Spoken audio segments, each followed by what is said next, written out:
హైదరాబాద్ అమీన్పూర్లో హైడ్రా దూసుకుపోతుంది. అమీన్పూర్లో అక్రమంగా నిర్మించిన ఇంటిని అధికారులు తొలగించారు. రోడ్డును ఆక్రమించి నిర్మించిన ఇంటిపై హైడ్రాకు పలువురు ఫిర్యాదులు చేశారు.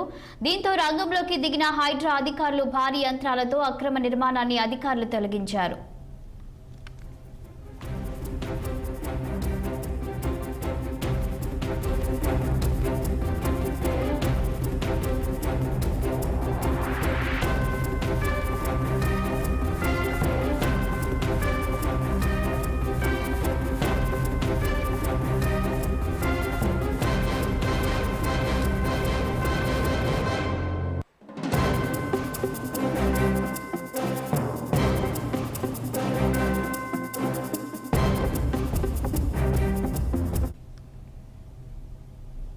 హైదరాబాద్ అమీన్పూర్లో హైడ్రా దూసుకుపోతుంది. అమీన్పూర్లో అక్రమంగా నిర్మించిన ఇంటిని అధికారులు తొలగించారు. రోడ్డును ఆక్రమించి నిర్మించిన ఇంటిపై హైడ్రాకు పలువురు ఫిర్యాదులు చేశారు.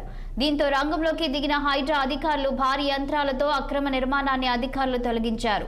ఇక దీనిపై మరింత సమాచారం మా సీనియర్ కరెస్పాండెంట్ శ్రీనివాస్ అందిస్తారు.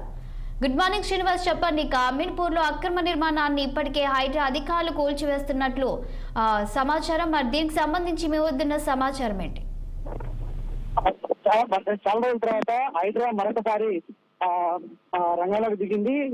ఈ నేపథ్యంలో కూడా గత కొంతకాలంగా కూడా హైడ్రా ఏదైతే కార్యకలాపాలు కామ్గా ఉన్నప్పటికీ కూడా ఏదైతే హైడ్రా కమిషనర్ రంగనాథ్ పలు ప్రాంతాల్లో కూడా పర్యటించారో మరొకవైపు కోర్టు సంబంధించిన ఏదైతే తీర్పుకు అనుగుణంగానే హైడ్రా ముందుకు పోవాలని కూడా ఈ క్రమంలో కూడా తాజాగా అమీన్పూర్ లో వచ్చినటువంటి ఫిర్యాదు అంటే రోడ్డును ఆక్రమించుకొని కట్టినటువంటి ఇంటికి సంబంధించి కూడా స్థానికులు ఇచ్చిన ఫిర్యాదు మేరకు హైడ్రా కమిషనర్ కూడా ఇటీవల పరిశీలించారు.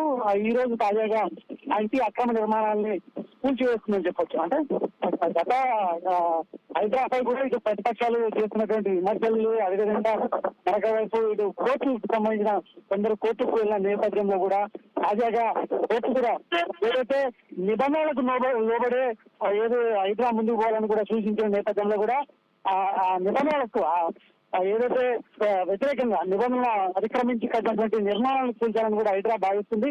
ఈ క్రమంలో కూడా అమీన్పూర్ లో ఉన్నటువంటి నిర్మాణం అంటే ఇంటిని హైడ్రా కూల్చేసింది. అయితే రోడ్డుని ఆక్రమించుకొని నిర్మించిన ఇంటిని మాత్రం హైడ్రా కూల్చేసిందని చెప్పొచ్చు. ఈ నేపథ్యంలో కూడా మళ్ళీ మరొకసారి హైడ్రా తన కార్యకలాపాలని ప్రారంభించిందని చెప్పొచ్చు.